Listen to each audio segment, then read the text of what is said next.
All right, YouTube. Hey, Josh here, Attic Lumber Company. Check out this project right here. This is actually a 28 by 36 post-frame pole barn building.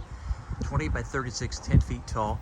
Now, in this short little video, I'm going to give you kind of an idea how to construct a post frame like this. But you can see a nice porch right there. Again, 6 by 28, kind of a little bit different style there. You can see how it's sitting right there on the gable, but that's actually 6 by 28. And again, we talked about this numerous times. You've been following these videos.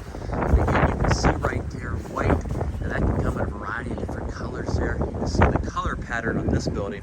This is actually a black and a red. All right, so that's 3-foot section of wainscot right there.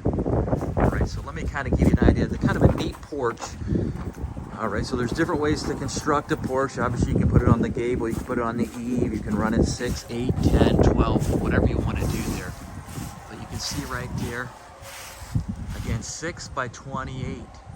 All right, to kind of give you some ideas, those are actually 3 by 4 windows. You can see how we put those up just a little bit higher than the wainscot.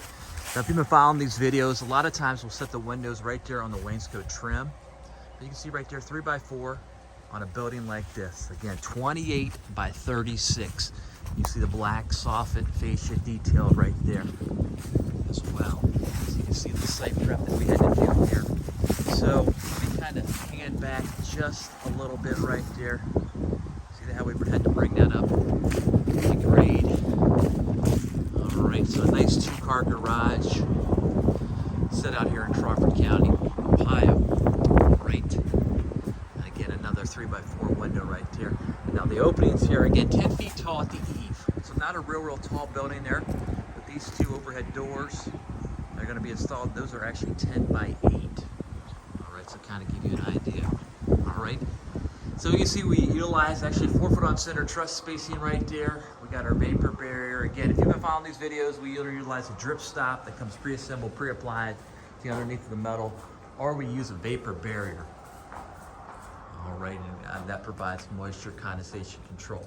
Again, the Housewrap, again, a nominal R value of R1 here provides a nice, you can probably hear in the background, pretty windy out here. This is November in the state of Ohio, so pretty windy, but the Housewrap, a nominal value, R value of 1. All right, so that provides a nice condensation control as well. All right, so you can see our header right there, 2 by 12 yellow pine right there. Again, a 10 by 8 overhead door opening, so you can see how we constructed that there. A yellow pine 2 by 12 header right above there.